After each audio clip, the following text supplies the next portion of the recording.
Good evening and welcome to the National Conservation Training Center. My name is Mark Madison and I help coordinate the public lecture series. We're really happy to have you with us this evening. We are celebrating our 26th year doing this lecture series, and we have a very good speaker tonight. We'll be doing another 26 years or so. Then we stop, 52. But before I introduce tonight's speaker, I'd like to let you know about a couple upcoming events. On Thursday, May 15th, we're going to have author Tim Beatley here talking about his new book, The Bird-Friendly City. It should be very interesting. And then on Thursday, August 28th, we're going to have the 2025 International Fly Fishing Film Festival. We'll have some other speakers this summer. If you'd like to be on our mailing list, there's a little clipboard outside the auditorium here. Please feel free to sign up. Tonight's speaker is Christie Lowrance. She's a biographer, a researcher, and a historian. She's the author of Nature's Ambassador, The Legacy of Thornton W. Burgess, and most recently, The Last Heath Hen, An Extinction Story. She's taught writing at the University of Massachusetts, Dartmouth, and lives in Sandwich, Massachusetts. She's an assiduous researcher, a wonderful writer, and a good colleague. Please give a warm West Virginia welcome to Christie Lowrance.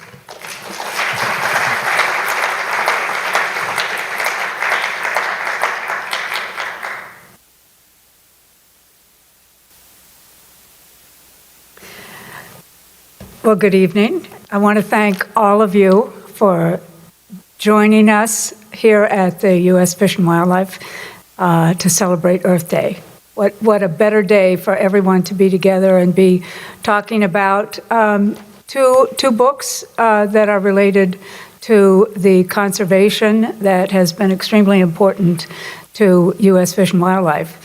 I especially want to thank Mark Madison, who has been instrumental actually in both of these books. Nature's Ambassador, the biography of Thornton Burgess that I wrote. Mark wrote the foreword for that, which is a very important piece of any book. And his encouragement for writing the children's book, The Last Heath Hen, has been steady and constant. And he contributed a very powerful statement about this particular book. And that is that in North American extinction history, this story, the Heath Hen, represents perhaps the only documented instance of the last individual in the field. So I want to be clear, I'm not a conservationist by heart. Yes, I am, but not by training. And I'm not an environmental scientist, but I'm a writer. And as Mark said, I've done considerable research on the subject of the Heath Hen. And tonight I'll be telling you actually two stories. One about a bird and the story of its extinction in 1933, and the other, the story of a man, Thornton Burgess, who actually had the extraordinary experience of holding the last Heath Hen, the last one of its kind. So Mark said to me that the Fish and Wildlife Service has been trying to track down endangered species since 1885. And he said, this story of the Heath Hen is important. He said, I don't think we have anything like it, and it's a great legacy. So I'm very proud to be here tonight and to be able to share the information with you. I'd like to give you an idea of what I'm going to cover. So there'll be some description of the Heath Hen species. That's the Latin name. The contributing factors of its 20th century extinction. The fact that Alfred Gross, ornithologist, was hired to conduct a survey of the population. This is an important part of the story. And the fact that the bird was actually trapped, captured and banded, and then released, which is, I think, a powerful piece of the story, which I'll get into. So archival video was made at the time of the decline of the Heath Hen in the 1920s and 30s. And Mark and U.S. Fish and Wildlife discovered this in the Division of Fish and Wildlife, an office in Massachusetts, and he described to me what an experience it was to actually be able to see a video of a bird that no longer existed. Also, Brunswick, Maine is another place where the Heath Hen story is extremely important because Alfred Gross was a ornithologist and biology teacher there. So the story is strongly related to Maine. And they also found an archival film in an attic and restored it. So we are lucky to have some evidence of this bird.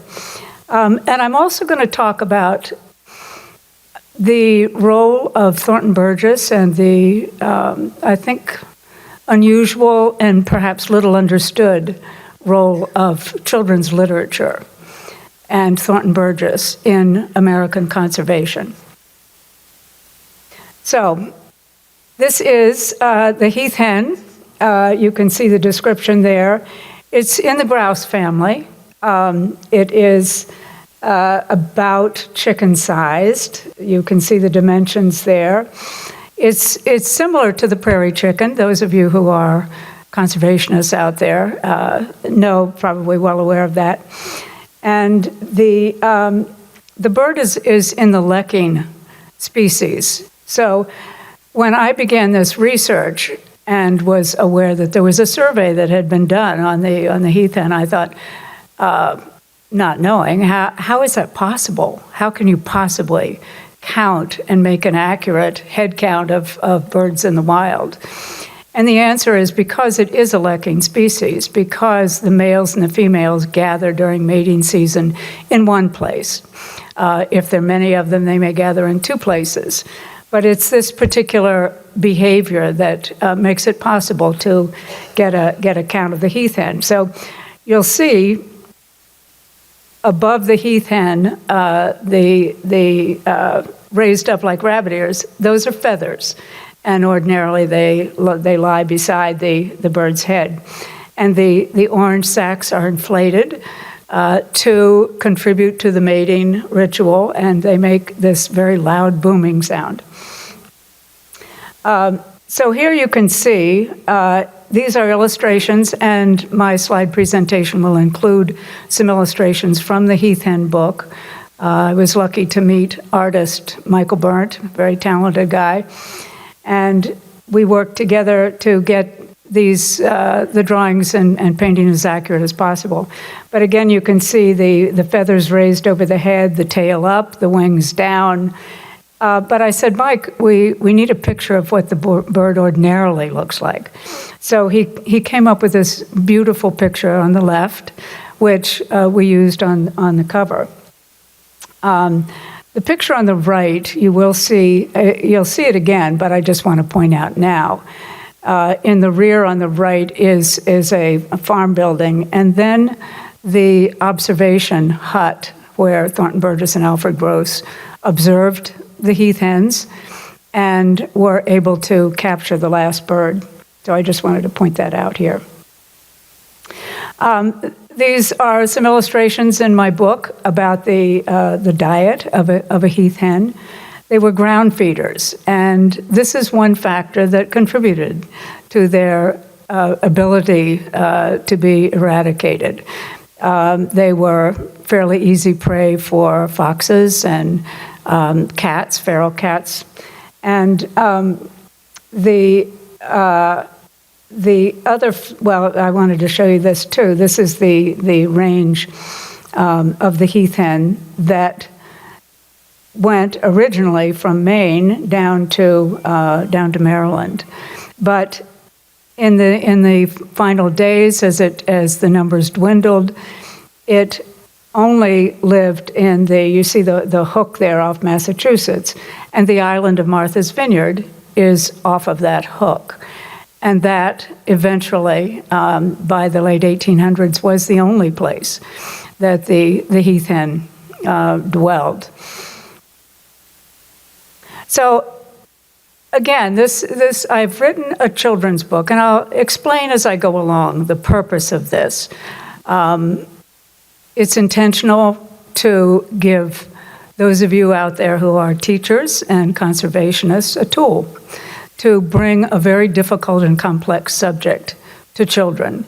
I mean, those of us who are adults can struggle with the idea and the fact of extinction, which is so prevalent with us these days. But I wanted to go over with you the circumstances that were present when the heath hen was going extinct. I'd like to point out, too, that in 1913, I don't know if any of you have read the book, Our Vanishing Wildlife, but William Hornaday, who was a very prominent conservationist, wrote this book in 1913 with information that was gathered in the late 1800s, early 1900s. And every state had numerous extinctions that could be documented at that point. Frank Chapman, you're familiar with that. He contributed to that research. So that Hornaday's book was written in 1913, and that era was a time of change. Cars were being introduced that enabled hunters to get further into the habitat where wildlife lived, and there was you can see the loss of habitat, the disease, fashion trends contributed also to the impact on wildlife. Domestic cats, I put that in. The heath hen, it was documented that cats on Martha's Vineyard played a role in the extinction. You consider the ability of a cat to do damage, and this is, as I pointed out earlier, a ground feeding bird, and they also made their nests on the ground. Thornton Burgess at one point said that he found a heath hen nest in a car track, so they weren't particularly discriminating in where they put them. So this is a timeline. This is for the timeline nerds among us. I put this together actually for a Bowdoin College class, but it's interesting to see that the heath hen as early as 1792 was declining in New Hampshire. I did see some speculation that the heath hen had been part of the Pilgrims' dinner at the Thanksgiving. So they've been around a long time, and they were plentiful at that point. But the record of the birds is here. You can see in 1831, Massachusetts legislature enacts heath hen protection, the first recorded conservation legislation. And I think to U.S. Fish and Wildlife, Mark can bear this out. This story is important as well because it is a very early species-wide conservation effort. So as you see, 1839, it was considered to be extinct except on the island of Martha's Vineyard.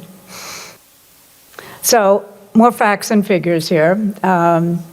But 1916, is this okay? Yeah. The heath hen, the estimates for the heath hen, it was fairly healthy. 2,000. I've seen that figure in more than one place. And there had been care. There had been concern about the welfare of the species.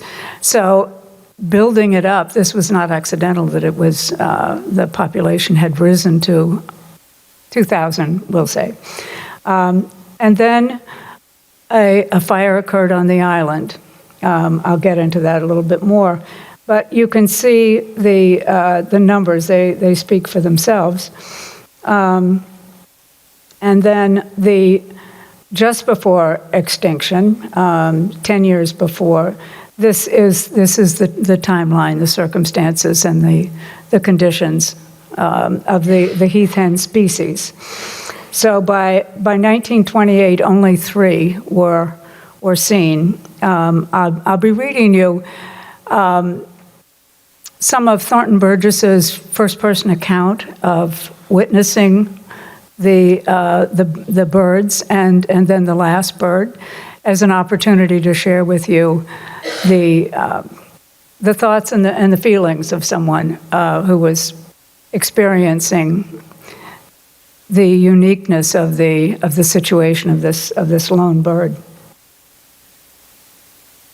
So this in the book, The Last Heath Hen, this is an illustration of the fire. Wayne Peterson, you're probably familiar with his name. He's a big figure with Mass Audubon and with the Christmas bird count. And he explained to me, he said, it's in the latter part of the book, I explained that fire does play a role in conservation. And in this case, however, the fire was destructive because it destroyed such a large area, and it occurred at a time when the hens were laying. I mean, they weren't laying, but they were on the nests. And there is some argument about whether the females would actually stay on the nest. This is a behavior that there seems to be some controversy on. But 3 authorities that I saw in print said that, in their considered opinion, the females had stayed on the nests, and as a result, the female population was considerably reduced. Then, after the fire, another natural circumstance occurred. So the fire was natural, and the arrival of the northern goshawks to the island was another natural circumstance that hit the heath hen population extremely hard. This is a bird that usually lives up north. You naturalists know this, undoubtedly. But the food supply was short, so they came south looking for something, and the heath hens, again, dwelling on the ground and with a decimated population, were pretty easy prey. So these are some factors that have to do with the heath hen population, the decline, the eventual extinction in 1933. So to back up a little bit, I'd like to point out the role of Thornton Burgess, early radio, and Alfred Gross. Alfred Gross had been invited as an ornithologist by the Commonwealth of Massachusetts to come see what he could do about the heath hen population, to conduct a survey, count the numbers, but also could he make any recommendations. And Thornton Burgess, at that time, had become an enormously popular children's author. He was writing about nature, about animals, about ecosystems, mammals, birds. How many here are familiar with Thornton Burgess? Yeah, a few hands, yes. So I'll get into a little later the I think true significance of Thornton Burgess's role. But one of the things that was important in the story here today is that Thornton Burgess, at the time that early radio was becoming popular, in the same way that the internet revolutionized our lives, radio revolutionized the lives of people in the 1920s. And Thornton Burgess had long believed, as a popular children's author, but more significantly a nature writer and a conservationist, believed that radio was going to be a powerful tool to bring science to people, to ordinary people. And another person shared that point of view with him, and that was Austin Hobart Clark, who was a Smithsonian lepidopterist. And the two of them just, they had this dream of using radio deliberately. So Austin Hobart Clark for the Smithsonian started a nature program for children. And Thornton Burgess at the same time started one as well, beginning based on his animal stories, but more and more it began to be about wildlife. And the response was phenomenal. The listening audience to Thornton Burgess and his radio program, especially the Radio Nature League, he said to his listening audience that really spanned from Canada to Florida, would you like to take part in a Radio Nature League? This is a new idea I have. We'll devote all the time to talking about nature. And he had, I think, 5,000 people contacted him within a couple weeks. So the impact of radio is significant. I wanted to give you a little bit of background because it was used deliberately to promote conservation and effectively to promote conservation. And it was a podium I kind of came to see for Thornton Burgess. Radio was a podium for him to bring the message of conservation values and environmental education to children particularly, but adults as well. If this is something that is of interest to you, one of the books important to me in my writing of the biography was Marcelle LaFollette's book, Science on the Air. And she discusses the Smithsonian scientists who were using radio and airwaves to promote science. Also, your very own Chan Robbins was one of the members of the Radio Nature League. And if I can find it here, I thought I might read to you what he said. That's always iffy, the finding part. So in Nature's Ambassador, I have included this. I interviewed Chan Robbins. How many of you knew Chan Robbins personally, besides Mark? Yes, a few. He was a very important figure to conservation. So one avid young Radio Nature League listener in the 1930s was Chandler Chan Robbins, a revered U.S. fish and wildlife ornithologist. Robbins worked with conservationist Rachel Carson and ornithologist Frank Chapman. Quote, I enjoyed the Radio Nature League and was a big reader of all the Thornton Burgess children's books, Robbins said in an interview. I particularly liked the Burgess Bird book for children. I think at the time, Burgess was really the only person who wrote primarily for the benefit of children. This was a need to be filled, and he filled it admirably.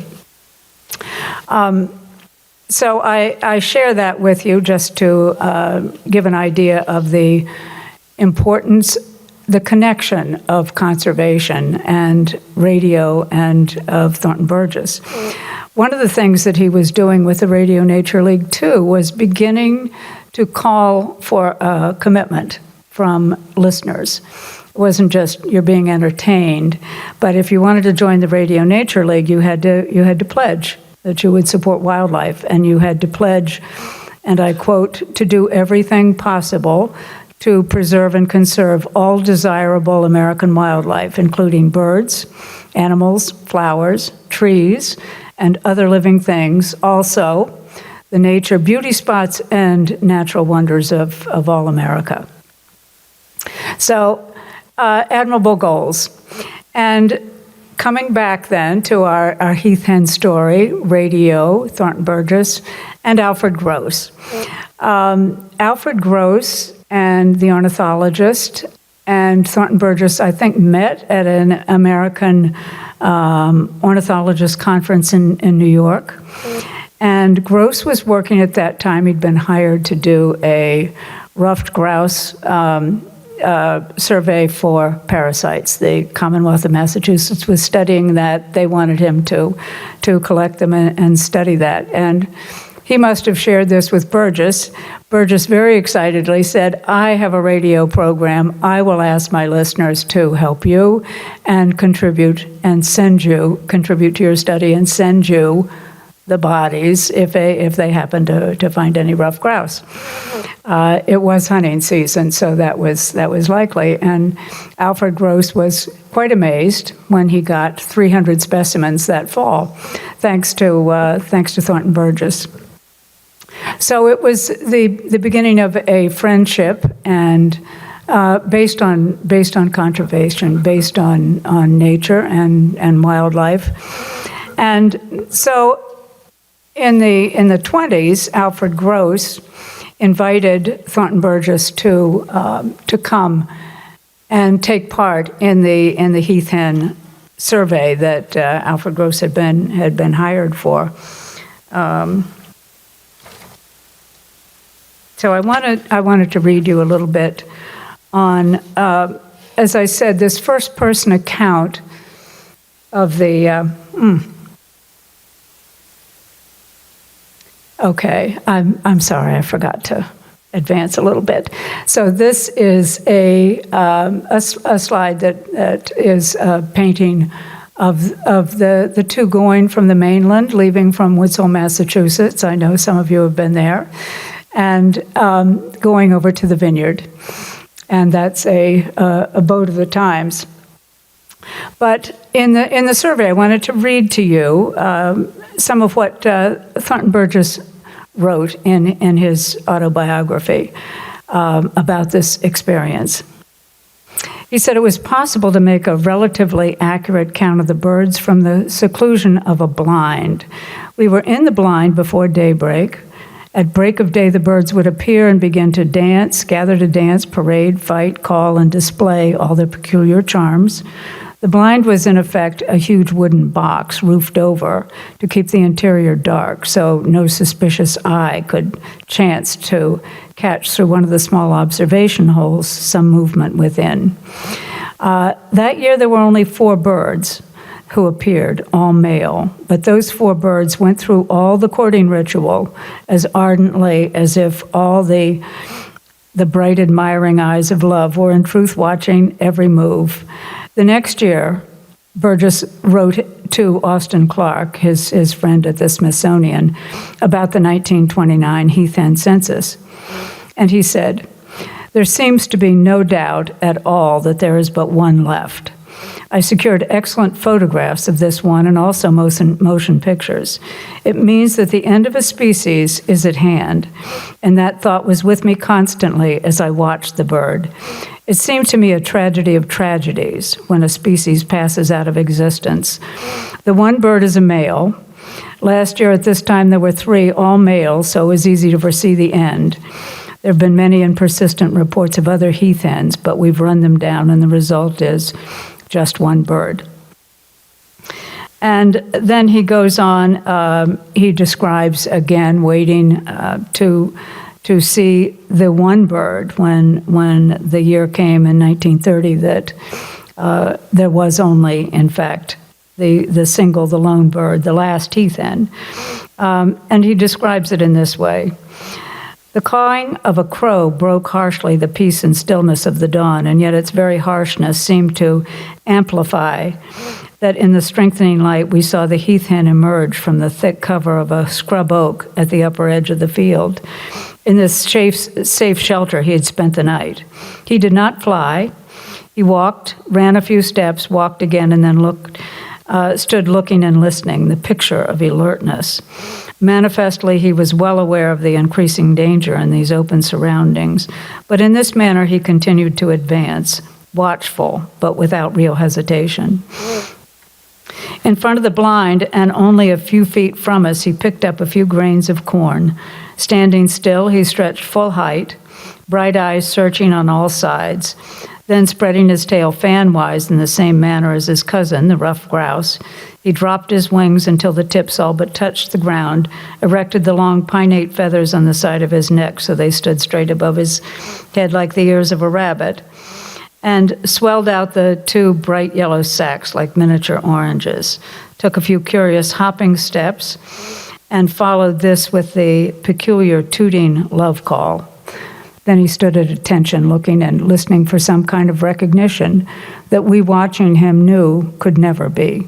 The display, dance, and call were repeated many times. The bird occasionally stopped to pick up a few grains of corn. It was sheer, stark tragedy.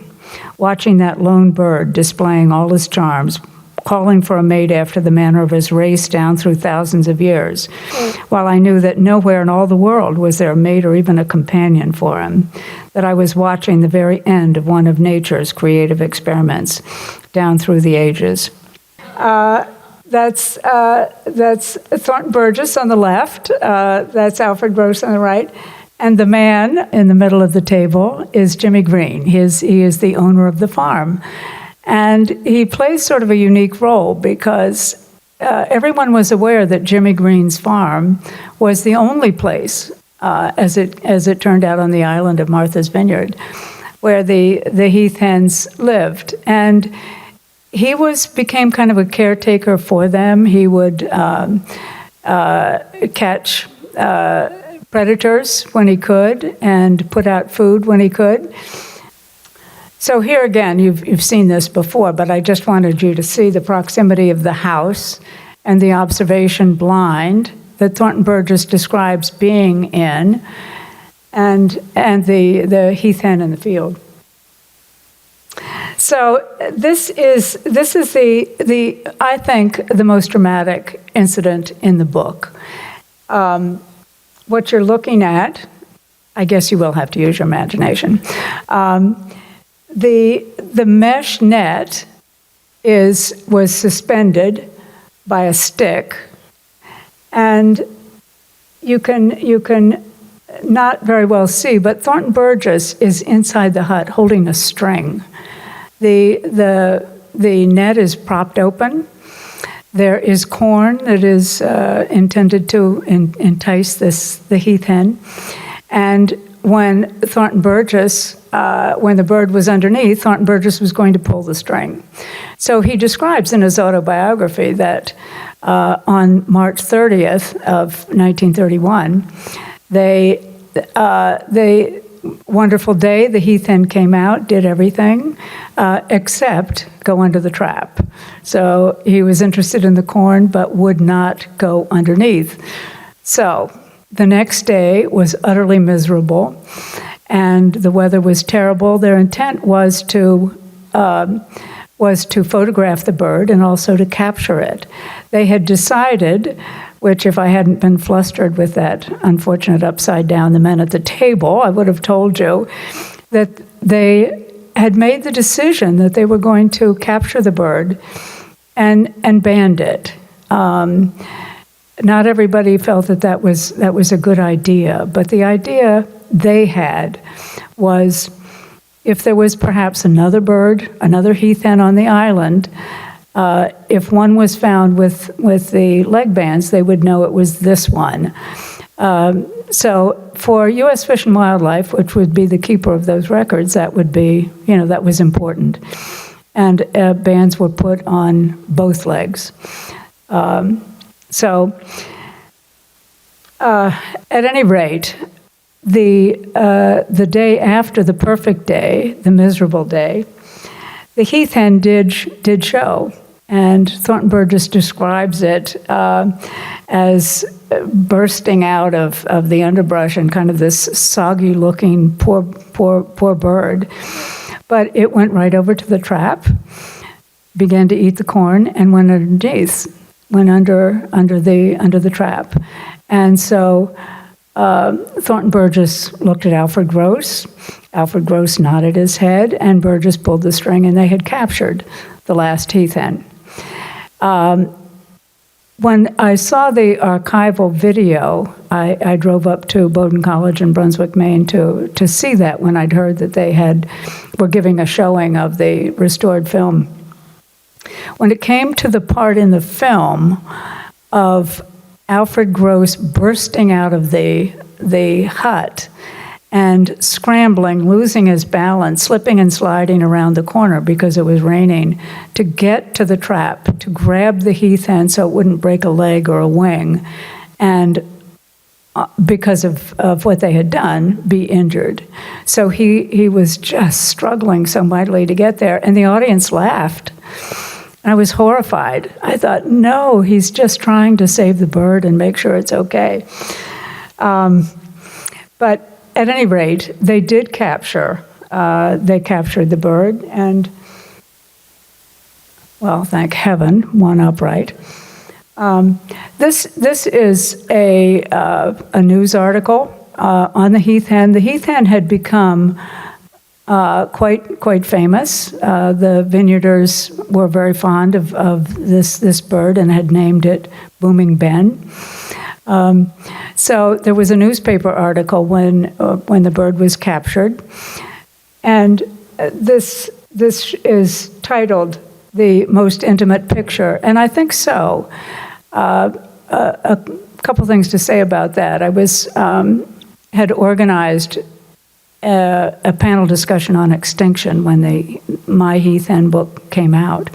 And Wayne Peterson was part of that, and Chris Nill, some of you may know, and Luann Johnson from the Vineyard. And they all shared their experiences with extinction. One, hearing a bird that had been considered extinct.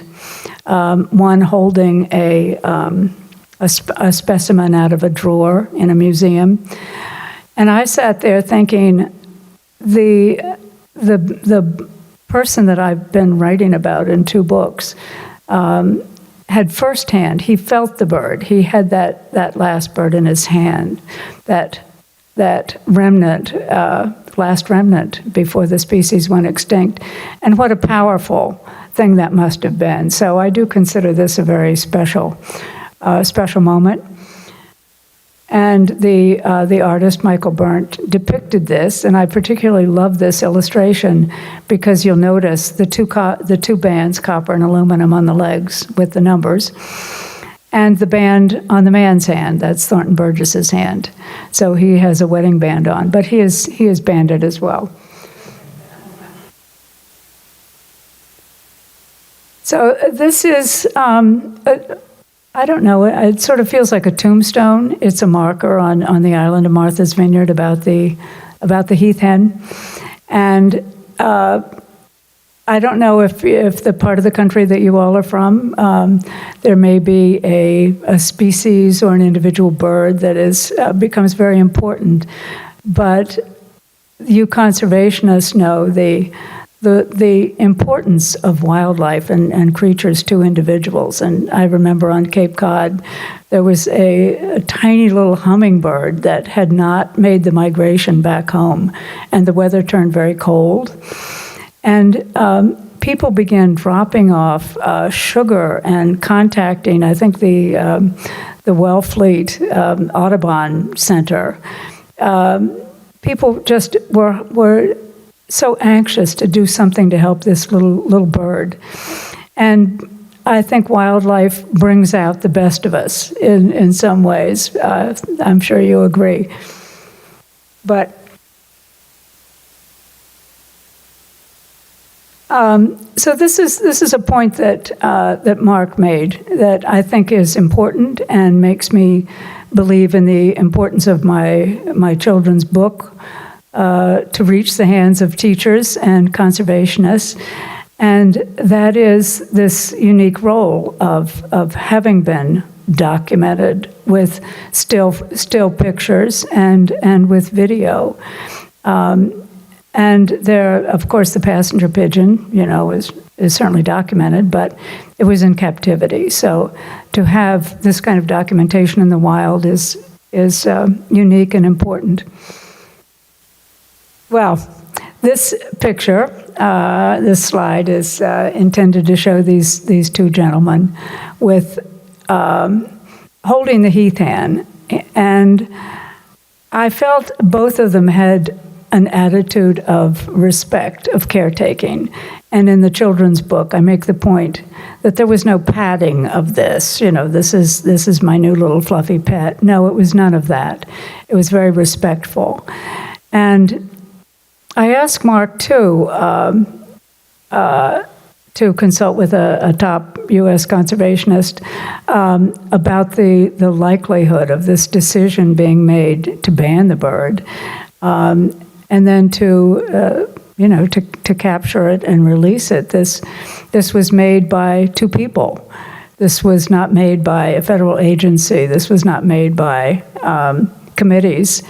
These two men made that decision among themselves, because obviously they had the option to kill the bird and have it mounted. And later I'll show you a slide. I did meet a heath hen that way. Or they could have turned it over to a zoo and let it live out its days there, or they could have released it, and also released any hope of studying it further, of learning any more. And thank heaven they decided to release the bird. Apologies for the slide. So this is at the book launch, Titcomb's bookstore on the Cape. This gentleman, Arnie Carr, showed up to my great surprise with a heath hen. And the story that he told was that on Martha's Vineyard, his family had acquired this mounted specimen as a sort of a lien for a debt of some kind. So he didn't go into great detail, but the family has had it and is very proud of it. And I have the feeling it may end up here. I think that would be a nice landing spot for it. But a couple things to point out. One is that at the end of the heath hen's life, poaching to capture birds and have them turned over to museums for being mounted was one of the factors that contributed to the diminishing numbers.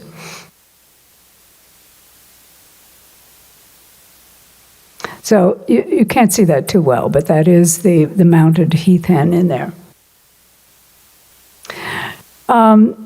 In getting ready to give this talk, I had the opportunity to think again about the role. As I said, there are two stories here. One is on the heath hen, and the other is on the man, the children's author, who held that bird. And the role of Thornton Burgess in environmental history is one I've always been aware of. It's a powerful role, because he contributed not only with his radio programs and his children's books, but with programs like a bird sanctuary program that he started that invited homeowners and property owners to specify that their land would be marked as a bird sanctuary. And there would be support of the birds with housing, with food perhaps, and the property would be posted against hunting. Well, this program was phenomenally successful. This was Thornton Burgess's idea. And between 1918 and 1923, there were 5 million acres of private property that was posted against hunting and designated to be protective of birds. It was that kind of activity with Thornton Burgess that I think did more than lay a groundwork for the movement that Rachel Carson led in the 20th century. I think the foundation laid, as I began thinking in preparing for this, that it was more than just laying a foundation. I think the children that were inspired by Thornton Burgess's books, by his newspaper articles, by the clubs that he started, the Radio Nature League, and the other programs that he dedicated his entire career to, justify considering him as the father of modern environmentalism, which is a term I saw. I wasn't aware of it, but it intrigued me, and I began to think, I do believe that that is the role of this individual.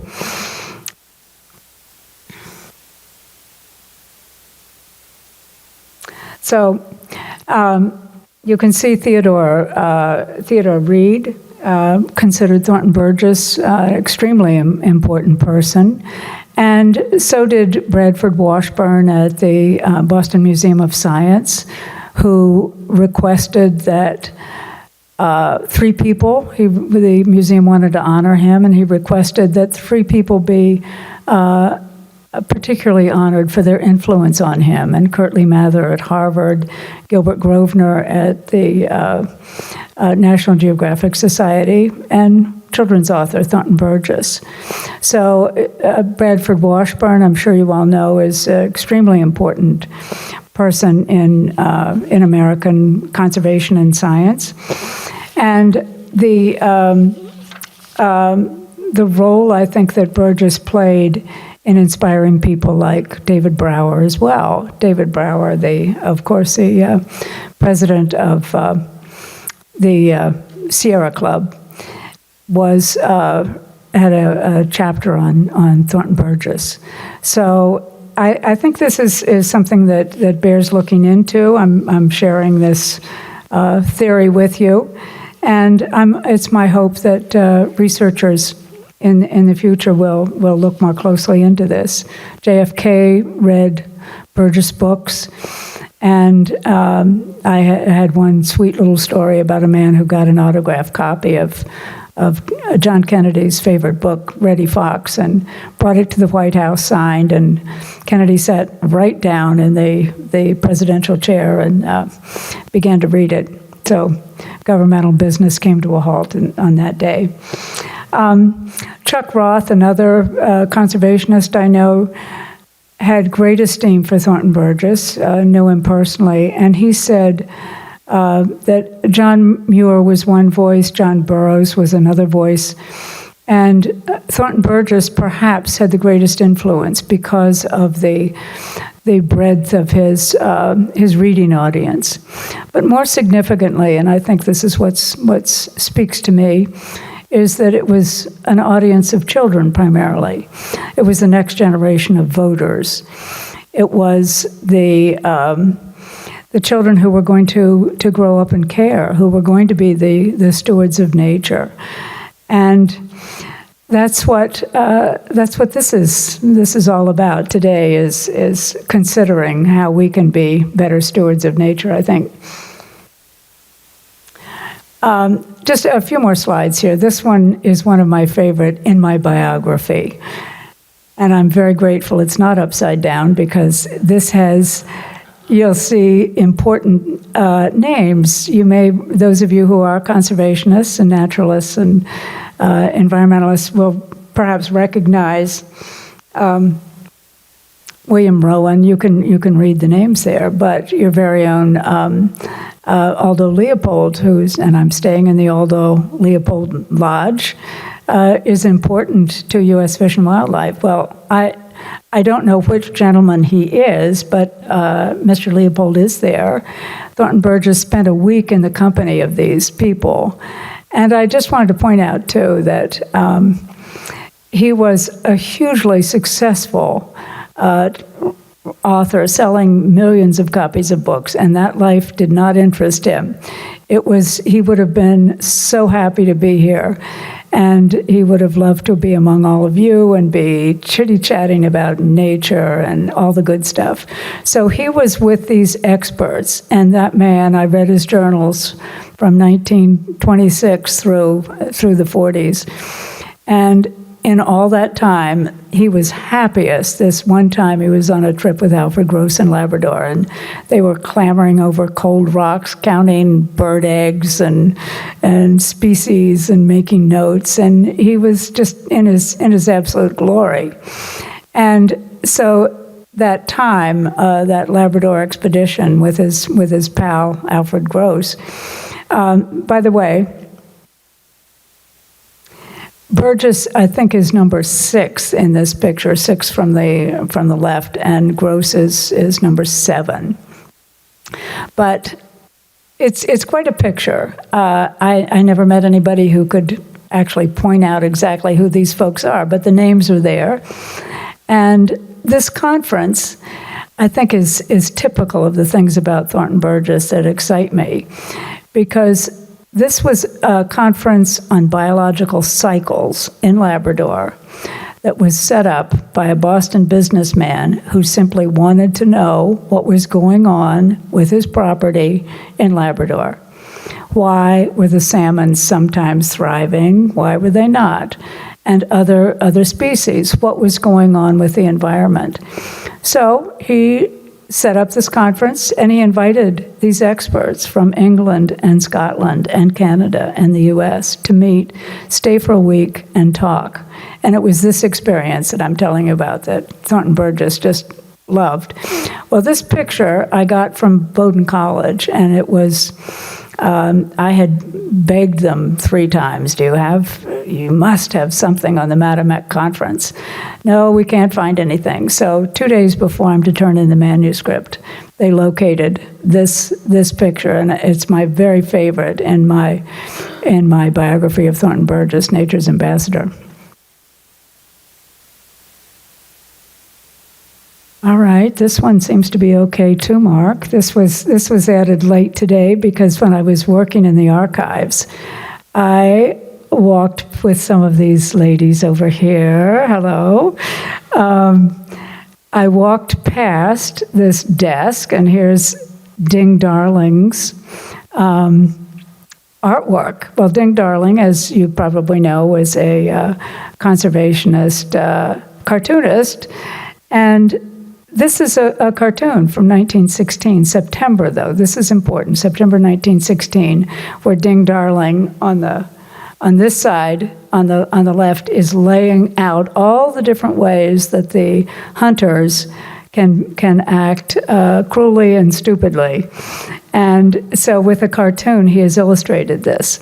But I was shocked and delighted to see September 1916, because I knew that Thornton Burgess's book, Poor Mrs. Quack, which was written specifically to do with a children's book what Ding Darling, your Ding Darling, wanted to do with a cartoon, and that was bring to the public's attention what was going on with wildlife. So to back up a teeny bit here, I saw this and I thought, I definitely want to mention the Poor Mrs. Quack book, which Thornton Burgess wrote at the request of an American conservationist to highlight the bird, the plight of the migrating bird.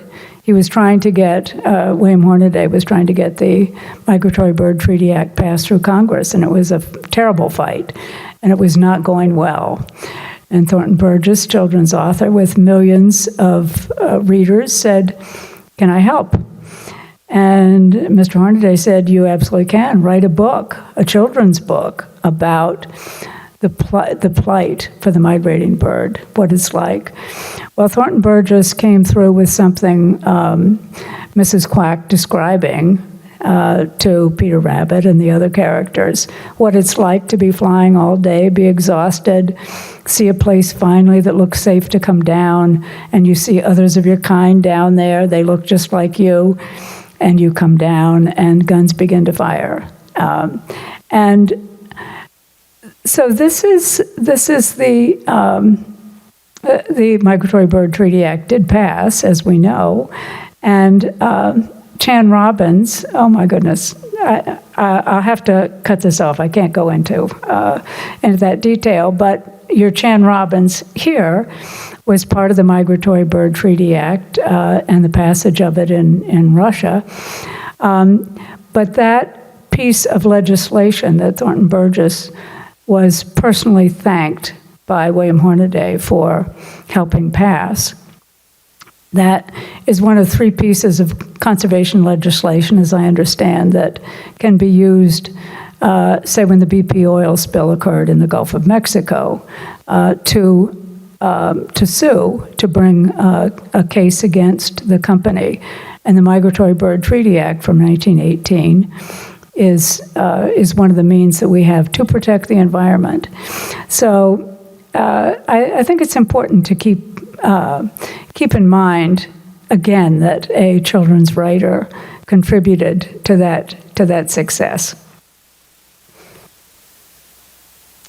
So this is what Thornton Burgess believed in, that he came to understand that the power of nature, which those of you who work in conservation with nature or who simply love it, you know too, the educational power, the learning of the heart, learning of the mind.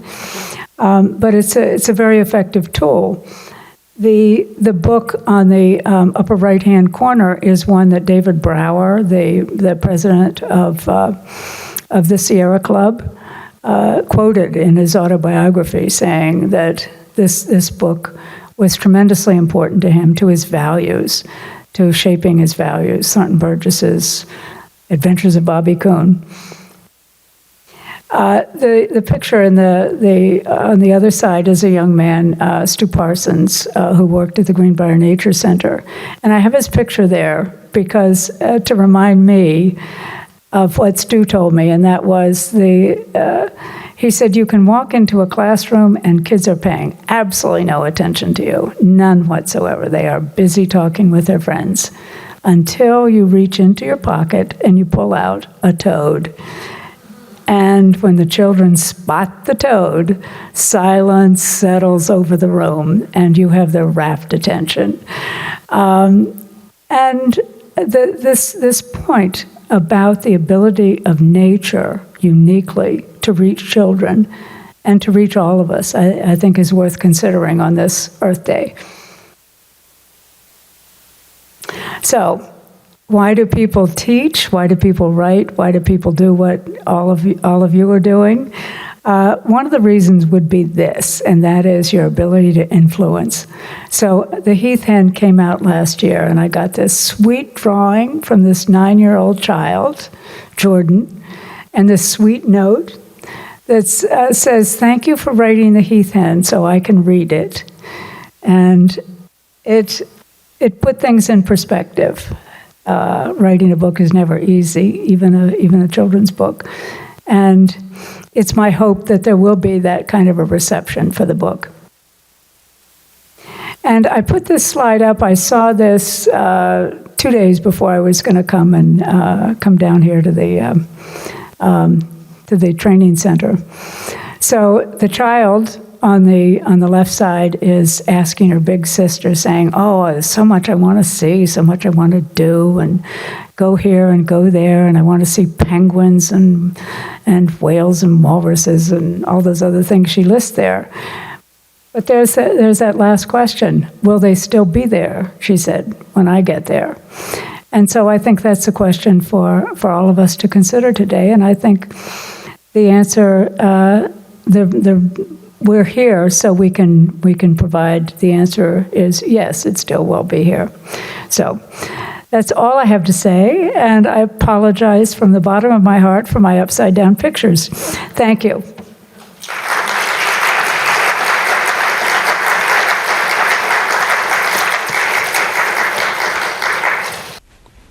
Joining me today in the studio is Christie Palmer Lowrance, who has joined us from Cape Cod, Massachusetts. She's a writer, a journalist, and author of now 2 books, and we're going to be talking about The Last Heath Hen, an Extinction Story, which she wrote for a younger audience. And the first thing I want to ask you, Christie, is why you chose to write a book for kids this time. Well, it's a little bit of a longish answer, but the first book that I wrote was a biography about Thornton Burgess, well known as a children's author, but one of the reasons I'm here and thrilled to be here is the pure story of conservation, the importance of conservation, and bringing the message of conservation to children. There was just a savviness about Thornton Burgess's approach. His books were describing an ecosystem.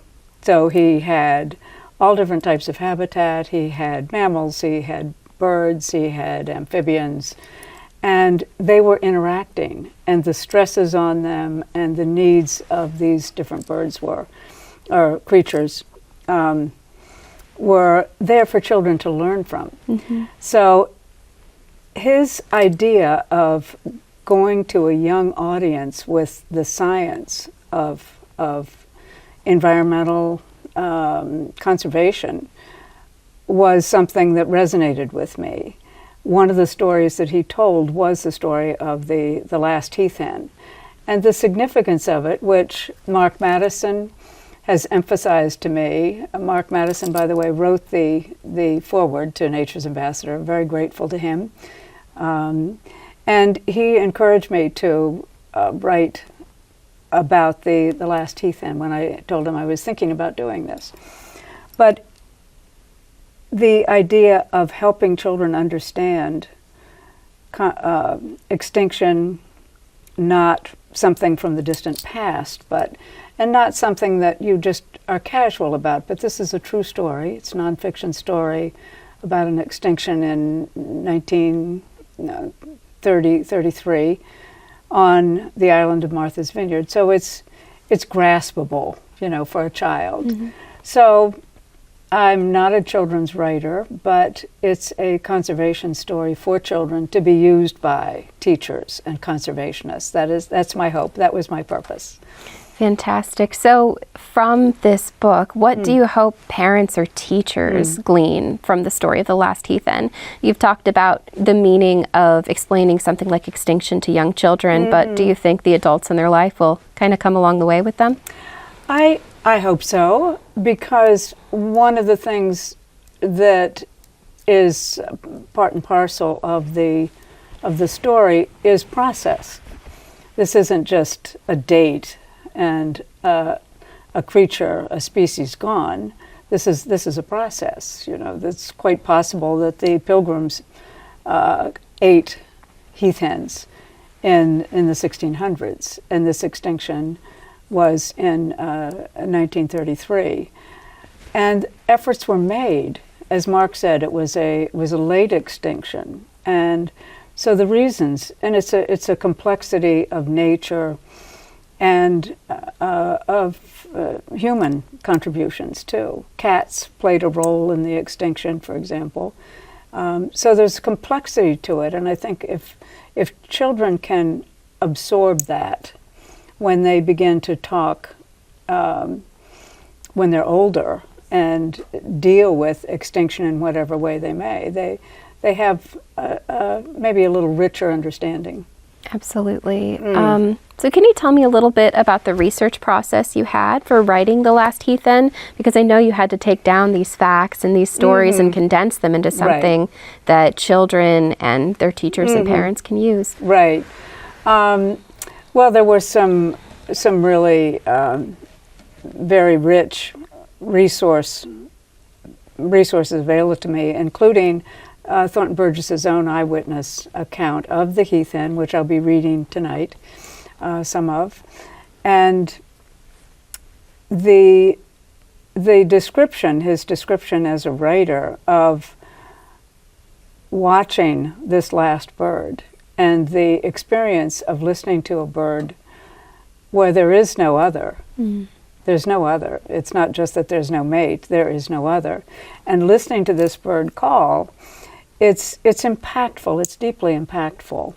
So to use his first person accounts in his autobiography, Alfred Gross, ornithologist from Bowdoin College, was also a part of this the survey. Actually, Gross had been hired, and he invited Thornton Burgess to join him in surveying the heath hen on Martha's Vineyard.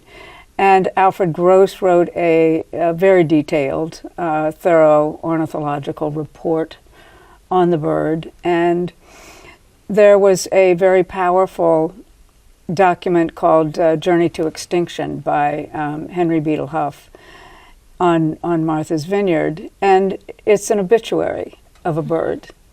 It's very extensive, but it just recounts the life of the bird on the island. Not the one bird, which had a name, by the way, that was Booming Ben. The islanders named the bird. But his sorrow, and I think Henry Beadle Huff's anger at the loss of the bird, was so deep. So as a journalist, he put together this paper. So that's available. I talked to conservationists, talked to Mark. The U.S. Fish and Wildlife has been well aware of the heath hen for many, many years. So Fish and Wildlife was a wonderful resource to use. And Mark's statement that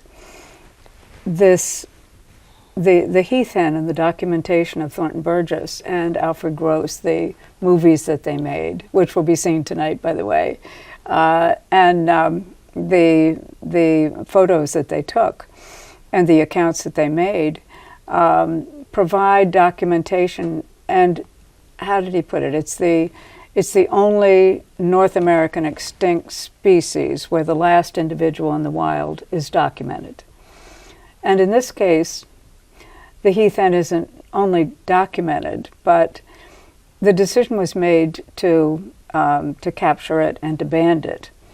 So in case this was not the last, in case there was another somehow that they just hadn't seen, if the leg bands were not on the bird, it would be known this was another bird. But if the leg bands were found, it was known to be that particular bird. And so it's a complete story, and it's told from many viewpoints. There were newspaper accounts, photographs, first person stories. One woman I interviewed told me that, and I had heard on the Vineyard that people felt that they had run over the last heath hen. It hadn't just expired. No. They had done it in. Mm-hmm. So I called this one woman, was able to reach her in Massachusetts. And she said, yes, this was a dreadful family secret for years, that their grandfather with his Model T had hit the heath hen and killed it, and all in the car, sworn to secrecy.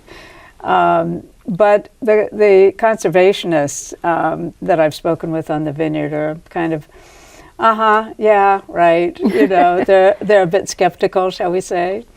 So the leg bands were intended to be definitive proof of the bird, and possibly the way that it did finally go extinct. But those haven't been found, the leg bands, with the numbers. One was copper, one was aluminum. Maybe someday it will be found by an enterprising metal detector, perhaps? It could be. Yeah. I was thinking about how long of a history that Massachusetts has with conservation, and how in the story about Booming Ben, it also seems like it's a story about Martha's Vineyard. Mm-hmm. So what is just so special to you about Cape Cod, where you live, or Martha's Vineyard, and how that ties in with wildlife and conservation? Well, it's a flyway, of course. Cape Cod is it's a major flyway for birds. But Cape Cod is a peninsula, so the awareness of whales and great white sharks, and the marsh. The town I live in, Sandwich, has a very extensive salt marsh, and I don't think you can live there and not be aware of the interplay, of marshes and mainland and bays and the wildlife that's a part of it. So it's a natural thing, I think, to take an interest in the wildlife. Yeah, makes a lot of sense to me.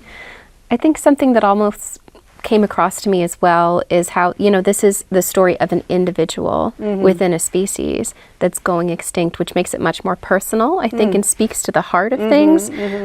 So you're able to achieve both that science communication, the facts, the story, the relevancy of bird banding, but also kind of pull on people's heartstrings a bit with this one bird booming Ben. Can you speak to that intersection between communicating science and speaking to the heart in your work?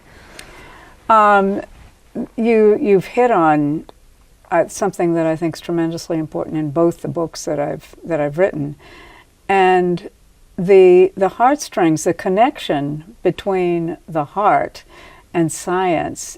If you use the word stewardship, it's an easy connection. It's not romantic. It's not just It's something that's real and legitimate, and I think Thornton Burgess advocated for and believed in the stewardship of nature, and almost the science piece of it is, here's the world around us. Isn't it fascinating? Isn't it wonderful? There's so much to learn, and he used scientists from the Smithsonian, American Museum of Natural History. He had a radio program, and he had top scientists in the country on his program for children to provide them with answers. Children are naturally curious, and this was another thing he absolutely believed in, was nature as the universal teacher.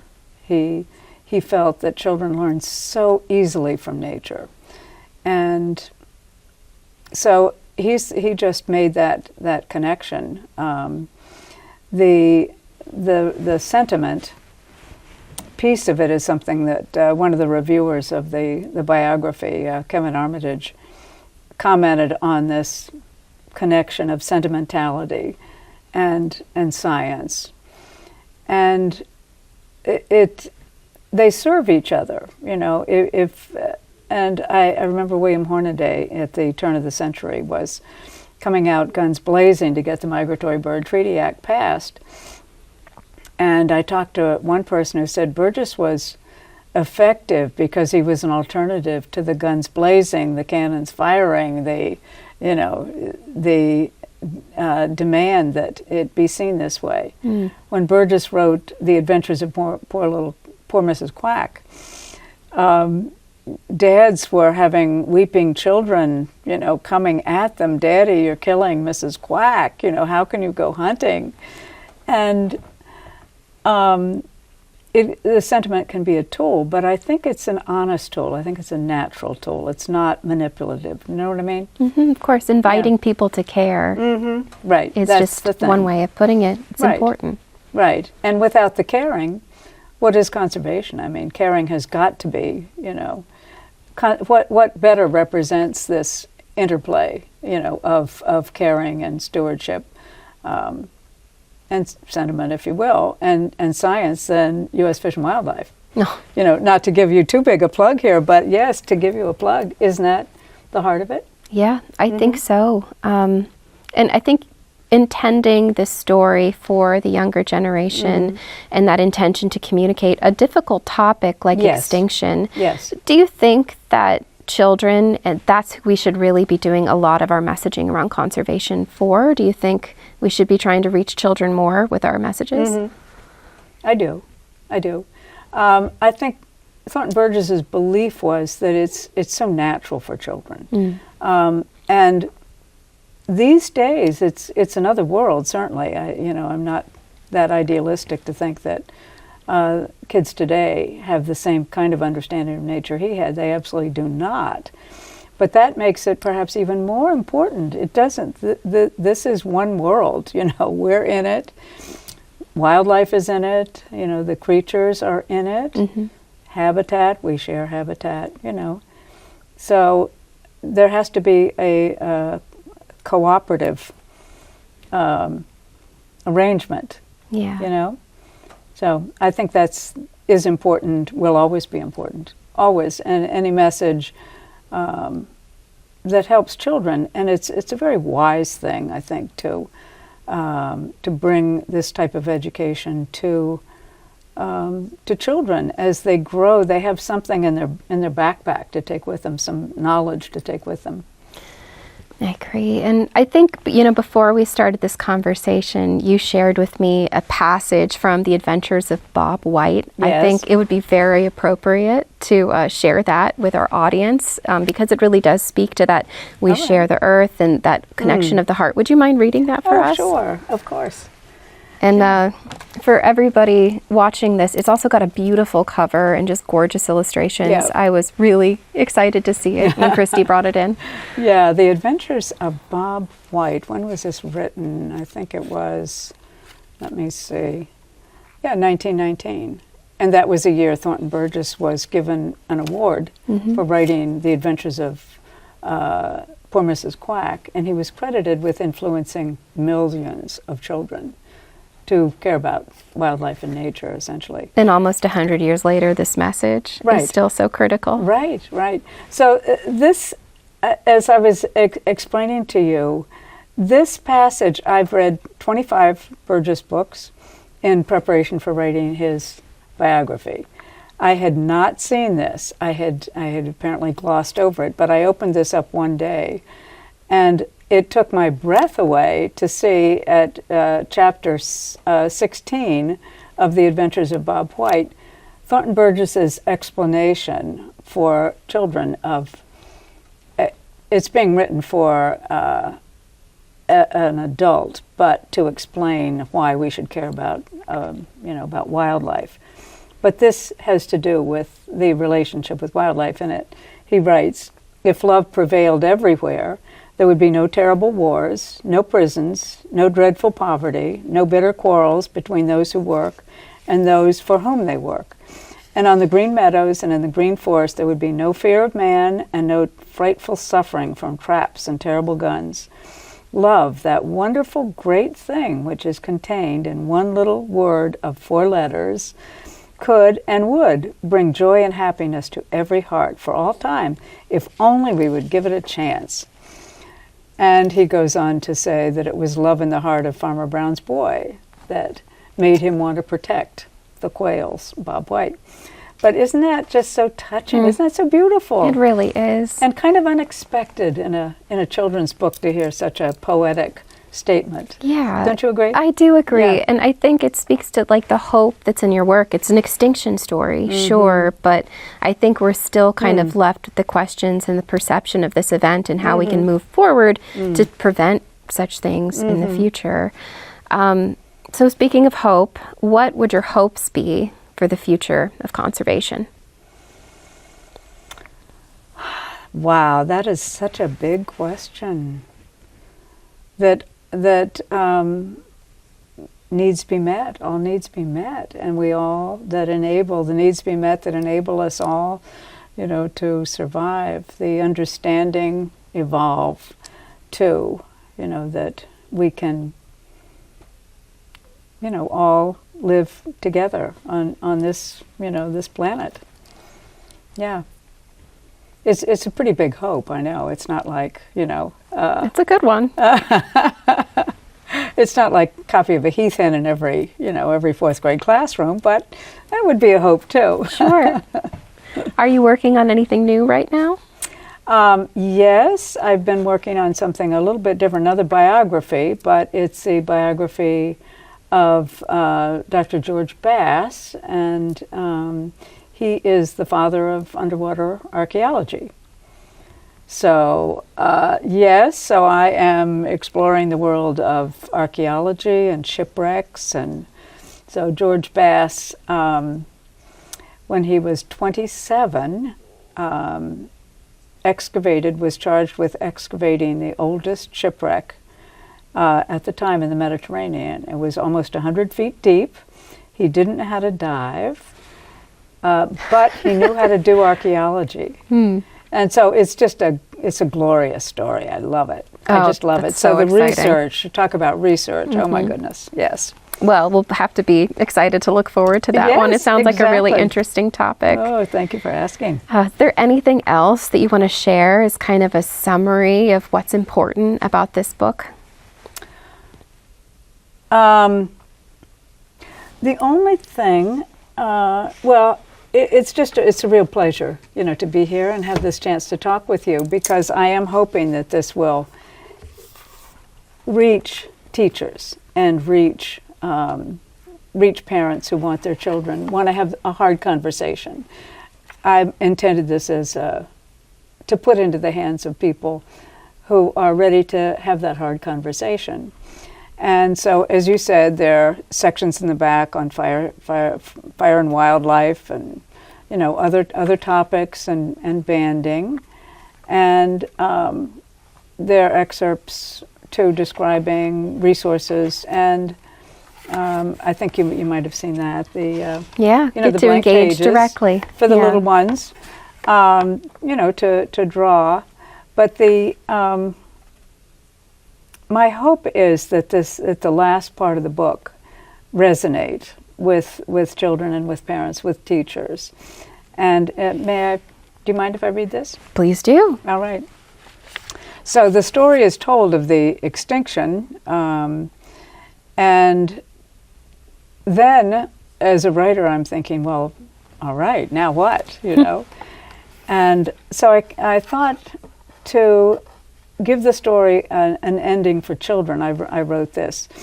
Why did scientists and conservationists and the people of Martha's Vineyard try so hard to save this beautiful wild bird that danced and pranced, stamped and twirled, boomed and hooted and tooted? Why was Booming Ben, the last heath hen, so important to people? For the same reason that you and I are important. In all the world, there was only one race of heath hens. In all the world, there was only one Booming Ben. In all the world, there is only one you and only one me. And when there is only one of something, it is very important to take good care of it. The end. I can't think of a better ending. I hope it resonates.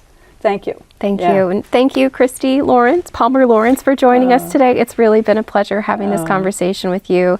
I'm sure everybody's going to enjoy your lecture. Thank you so much. Thank you. Yeah, my pleasure.